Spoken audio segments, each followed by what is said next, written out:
Eu sou o professor Inairo Gomes, Francisco Inairo Gomes. Após conhecermos o conjunto dos eixos estruturais da Assembleia Nacional Constituinte, conheçamos agora os princípios fundamentais, as premissas e diretrizes básicas norteadoras da estruturação do Estado ético. Eixo C1. As estruturas organizacionais macro e departamental do Estado ético e suas instâncias. As atividades do eixo C1 cuidarão das estruturas organizacionais macro e departamental do Estado e da definição das suas instâncias, dotando-o de uma capilaridade capaz de assistir e atender comodamente aos cidadãos residentes em todas as comunidades do país. Exemplo, a estrutura organizacional ela deverá prever determinados canais de ação política e administrativa no Estado. Por exemplo, na educação. Então, a educação deverá estar estruturada na comunidade. Se os problemas acontecerem na comunidade e a própria comunidade solucionar, tiver condições de solucionar, será decidido e solucionado na própria comunidade. Se depender de influência ou se depender de recursos, de meios, ou então esse problema não for um problema restrito à comunidade, mas se expandir ou se estender por toda a dimensão do município, então ela sobe para ser decidida no município. Resolvido no município, logicamente, atende à comunidade. No entanto, se o problema for mais extenso e for ao nível do Estado, no caso da região inteira, né? Então vai ser decidido a nível estadual, que nós chamamos regional, e lá decidido vem e atende os municípios e atende a comunidade. E por fim, se o problema for de âmbito nacional, vai ser levado então para a instância nacional e lá decidido de forma a atender os estados, municípios e as comunidades. De modo que a comunidade sempre terá que ser atendida porque é de lá que surge o problema, é lá que reside o problema e é lá que deverá ser dada a solução. Isso para que tenhamos uma ideia do alcance das políticas públicas. E a estruturação do Estado deverá prever exatamente essa facilidade, esse canal aberto em todas as matérias, seja educação, saúde, transporte, segurança, não interessa. Qualquer assunto, a estrutura que deve ter no âmbito nacional é a mesma que deverá ter no âmbito comunitário. Para tanto, convém que as premissas que as norteiam prevejam, além da atuação permanente dos poderes constituinte e constituído, as suas presenças nas quatro instâncias, a saber, nacional, regional, municipal e comunitária, como nos exemplos a seguir. Eixo C1, metas e premissas. Então, aqui nós temos uma premissa, um modelo de premissa. Dotar o Estado ético de uma estrutura organizacional macro, assentada sobre os pilares de dois grandes órgãos, um deliberativo e outro executivo, com fundamento nos poderes da nação, o poder constituinte e o poder constituído. Isso objetivando manter o poder constituinte nacional permanentemente organizado, exercendo total controle sobre o poder constituído, atuando e decidindo na condição de última instância deliberativa. Exemplo, você tem aquele órgão verde, que é o órgão deliberativo, que é o poder constituinte permanentemente capacitado e organizado. E esse órgão cor-de-rosa, poder constituído, permanentemente capacitado e organizado. Vejam só que os dois órgãos estão permanentemente capacitados e organizados. Na parte superior do órgão deliberativo, lá você vê as pessoas. São os cidadãos que deliberam o que tem que ser feito. E aqui embaixo o órgão executivo atendendo as mesmas pessoas que deliberaram o que tem que ser feito, o que tem que ser resolvido pelo Estado. Essa, portanto, é a estrutura organizacional macro do Estado, ou seja, onde estão decididas as estruturações dos poderes constituinte e constituído. Toda a estrutura do Estado, em todas as instâncias, deverão observar essa forma macro de estruturação. Observemos que o órgão deliberativo, onde trabalharão os representantes do poder constituinte, está localizado acima do órgão executivo, onde trabalharão os gestores do poder constituído. Isso significa dizer que o poder constituído será sempre subordinado ao poder constituinte. Outra premissa: sobre os pilares dos poderes constituinte e constituído, implantar duas estruturas organizacionais departamentais, uma para o órgão deliberativo e outra para o órgão executivo, prevendo 4 instâncias a saber: A. Primeira instância de âmbito nacional. B. Segunda instância de âmbito regional. C. Terceira instância de âmbito municipal. E D. Quarta instância de âmbito comunitário. Este gráfico ilustra o que acabamos de dizer. Essa é a que nós chamamos a estrutura organizacional departamental do Estado, onde você vê estruturados o poder constituinte e o poder constituído. Analise e observe que tem os 2 grandes órgãos, o órgão deliberativo e o órgão executivo, ou seja, 2 pirâmides, né? A pirâmide verde e uma pirâmide cor-de-rosa, que são os grandes órgãos, executivo e deliberativo. Dentro desses órgãos estão estruturados exatamente a primeira instância comunitária, a segunda instância municipal, a terceira instância regional, a quarta instância nacional. A mesma estrutura tem aqui no órgão executivo. A quarta instância nacional, aqui a terceira instância regional, a segunda instância municipal e a primeira instância comunitária. Então, observe que, da forma que nós temos estruturados os grandes órgãos, a estruturação departamental está formatada de conformidade com a grande estrutura, ou seja, com a estrutura macro do Estado. Eixo C2, a nova geopolítica do Estado ético. O eixo C2 cuidará da implantação de uma nova geopolítica para o Estado brasileiro. Esta deverá partir de um anteprojeto de geopolítica implantado de imediato para fins de gestão e de funcionamento da Assembleia Nacional Constituinte. Será esse anteprojeto de geopolítica implantado para a Assembleia Nacional Constituinte que, depois de apreciado, testado, avaliado, corrigido e aprovado, o projeto será oficializado. Exemplo de premissas: modernizar a geopolítica brasileira, prevendo a criação de 15 novas regiões e, dentro destas, 200 unidades geopolíticas, inicialmente sem promover mudanças profundas ou alterações nos atuais limites e na burocracia oficiais. Exemplo: nós temos aqui o território brasileiro com os seus estados. Vocês estão vendo ali, são 26 estados e o Distrito Federal. É uma geopolítica velha, antiga, que inclusive está favorecendo a cobiça de pessoas que querem se aproveitar daquela região norte lá, da Amazônia. Tem muita gente já de olho naquilo, né? Nós já denunciamos isso. Pois bem, em cima dessa geopolítica, então nós dividimos ali, inicialmente, 15 regiões. Por que 15 regiões, gente? Porque, tecnicamente, em matéria de administração, um gestor, ele não controla mais do que 14, 15, 12. O ideal é entre 12 e 20 pessoas para serem coordenadas. E assim também departamentos. Por isso, 15 regiões. Dentro dessas 15 regiões, então vai ficar em média também de 12, 13, 14, no máximo, regiões pequenas, ou seja, que nós vamos chamar de unidades geopolíticas. Então seria mais ou menos o início, o embrião dessa estruturação, para que as pessoas tenham uma noção de como as coisas funcionam. Então, dentro de cada uma dessas unidades geopolíticas, uma cidade principal, uma cidade capital, vamos dizer assim, como se nós fôssemos já fazendo e já estruturando o Estado brasileiro dentro da nova geopolítica, prevendo, portanto, 15 regiões, que são essas divisões maiores. As 15 regiões estão ali numeradas, de 1 até 15, né? R1, R2, R3 até R15. E dentro das regiões tem as UGs, as unidades geopolíticas iniciais.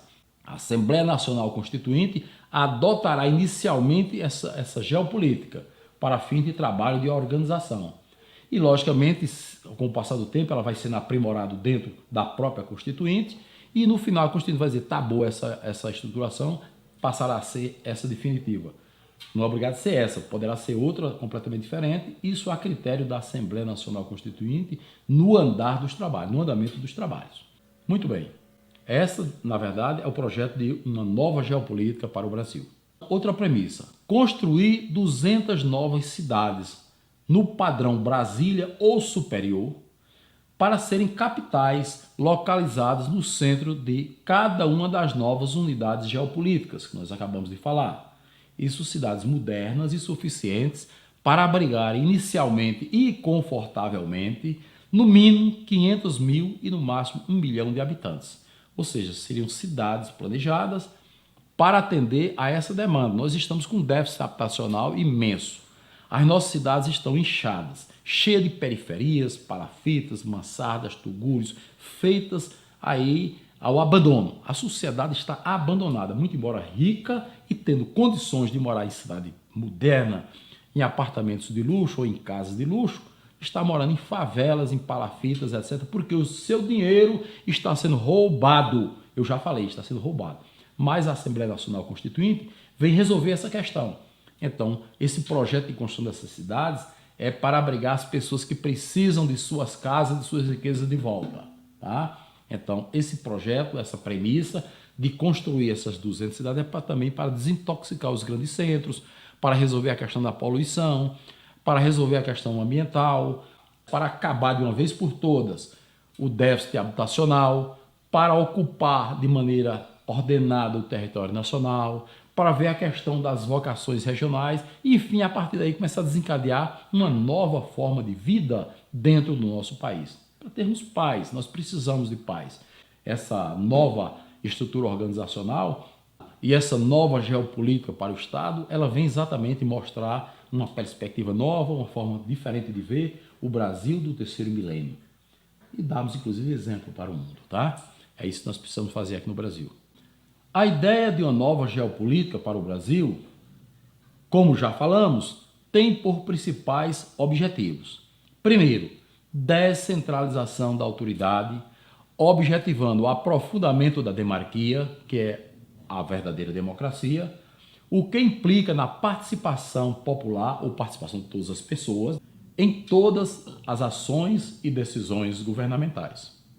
Segundo, inversão das correntes migratórias, objetivando o descongestionamento dos grandes centros urbanos, a ocupação mais ordenada do território nacional e a preservação do meio ambiente.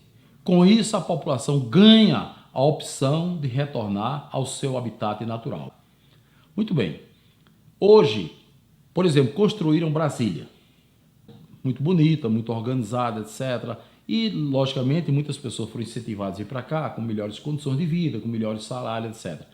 Mas fizeram isso de uma maneira muito desatenta em relação a que as benesses que colocaram em Brasília não fizeram em outras regiões do Brasil. Resultado, as pessoas com fome, na miséria, em dificuldades nas suas regiões, receberam informações dos seus parentes que estavam em Brasília muito bem, na época, né? E, resultado, começaram a telefonar para essas pessoas, as pessoas começaram a todas vir para Brasília. Isso aconteceu uma corrente migratória desordenada, certo? Essas correntes migratórias vieram para Brasília e hoje Brasília está completamente congestionada. Os serviços de saúde não prestam, o saneamento básico não presta, o trânsito está engarrafado e ainda caminha para um colapso maior, se nós não tomarmos uma providência. O que aconteceu com Brasília aconteceu com o Rio de Janeiro, quando o Rio de Janeiro tornou-se capital do Brasil, ou seja, a capital brasileira saiu de Salvador, que já estava sofrendo o mesmo problema no passado, e quando a capital brasileira foi mudada para o Rio de Janeiro, aconteceu o mesmo problema. Ora, os governos individualistas só pensam em si, começam a fazer investimento em torno de si, e com isso as populações são atraídas, populações já exatamente daquelas regiões pobres e desassistidas, e foram todos para o Rio de Janeiro. Resultado, o Rio de Janeiro hoje está numa situação deplorável de congestionamento, de engarrafamento, de favelas, certo? De falta de trabalho, de emprego, de subemprego e em grande dificuldade. Precisamos resolver essa questão. Portanto, não é fazer uma cidadezinha aqui e simplesmente deixar o resto do país abandonado. Não, desta vez, uma geopolítica para o Brasil, as cidades bem feitas, modernas, mais modernas do que Brasília. Nós temos que fazer cidades no Brasil mais modernas do que as cidades mais modernas do mundo. Temos condições, existe dinheiro suficiente para fazer e esse dinheiro simplesmente está sendo levado pela corrupção macro e no atacado principalmente, e nós vamos resolver essa questão da corrupção, exatamente para resolver essa questão habitacional e essa questão da geopolítica brasileira. Vamos adiante. Mais uma justificativa para a nova geopolítica. Item terceiro, identificação e aproveitamento mais racional do território e das vocações regionais, visando a obtenção da excelência na gestão pública e privada das riquezas e do patrimônio nacional. A medida aprofunda o conhecimento do país, amplia a segurança e a garantia da integridade do território nacional. Se nós não fizermos urgentemente essa nova geopolítica, o que é que vai acontecer? Os espertalhões estão querendo roubar a nossa Amazônia. Ladrões de terra estão lá, na verdade, querendo dar aquele golpe que nós já denunciamos. Ou seja, a geopolítica do país mal feita, algumas partes do território brasileiro sem estarem adequadamente ocupadas e, resultado, as terras abandonadas, os espertalhões, os mesmos espertalhões que estão usurpando as nossas riquezas do Banco Central e outras mais, estão lá de olho querendo roubar as nossas terras da Amazônia. Vamos abrir o olho, portanto. Essa identificação e aproveitamento do território nacional e das vocações regionais, com a nova geopolítica, vamos ver as regiões do país, onde existem as riquezas, como é que as coisas funcionam, a melhor forma de gerir o nosso patrimônio, que é o nosso território imenso de 8 milhões e 500 mil quilômetros quadrados de área, muito férteis, muito boa para atender às demandas da nossa população e ajudar os nossos irmãos do mundo também. Não custa nada fazer isso. Vamos em frente. Quarta justificativa. Solução definitiva do déficit habitacional. A nação está cansada da vida nos ambientes poluídos, insalubres e perigosos das periferias e centros congestionados de cidades sem saneamento básico, mal construídas. As gerações atuais e futuras esperam e merecem condições de vida mais dignas. Essas cidades, gente, essa nova geopolítica não é só para a população de hoje, é para todas as nossas gerações, para nossos filhos, nossos netos, para a vida inteira. Vamos fazer um trabalho decente para resolvermos a questão do Brasil de uma vez por todas. Quinto, geração de emprego e renda. O projeto de uma nova geopolítica para o Brasil vem junto com outros para enfrentar e vencer o desafio do pleno emprego e da distribuição de renda para o benefício e a melhoria da condição de vida de toda a nação. Ora, o projeto de construção de 200 novas Brasílias, e aí vem estradas, vem aeroportos, vem muitas obras para serem feitas, e temos dinheiro para fazer, hein? Dinheiro e muito, mais do que o que precisamos. Podem ter certeza disso, nós provamos onde é que está esse dinheiro e como ele deverá vir para atender a essas demandas. E com esse trabalho, só aí nós temos uma quantidade imensa, né? Imensa de empregos a serem gerados, distribuição de renda para que todas as pessoas fiquem ricas e saímos de uma vez por todas da miséria e da escravidão. Eixo C3, a Constituição do Estado Ético. O eixo C3 cuidará da redação da futura Constituição da República Federativa do Brasil. Não vai ser feito no gabinete sem escrito por um sabichão não, tá? Vai ter sido debatido no Brasil inteiro, cidadão a cidadão, em cada casa do Brasil. O seu anteprojeto inicial deve adotar como modelo a versão original da Constituição Federal de 1988. Você pegamos a Constituição atual e essa vai ser o ponto de partida. As emendas posteriores deverão ser analisadas, ou seja, as emendas que foram feitas à Constituição de 88. Você sabe que a Constituição de 88, de 1988 para cá, sofreu imensas emendas. E todas elas serão analisadas separadamente, uma a uma, aproveitando-se o necessário e rejeitando-se os casuísmos. Aquilo que for bom fica, o que não for, lixo. O primeiro passo para a criação do anteprojeto será o expurgo de todos os casuísmos e artigos considerados não constitucionais. Aquilo que eu falei, o que for bom fica, o lixo é lixo, o lugar de lixo é no lixo. A preservação dos princípios fundamentais considerados éticos e do interesse maior da nação brasileira. E a ele acrescidos os novos princípios considerados necessários pela nação brasileira e aprovados pela Assembleia Nacional Constituinte. A estruturação do Estado ético, em síntese, deve atender aos requisitos da viabilidade, da boa técnica e da ciência da administração, às imposições da ética e, sobretudo, aos anseios e necessidades da nação brasileira. Caso você tenha dúvidas como se faz a estruturação do Estado ético, recomendamos adquirir os vídeos e assista-os na sequência para entender a lógica dos ensinamentos. Levante o debate em casa, no trabalho, na escola e nos momentos de lazer, entre amigos, professores, colegas de trabalho, etc.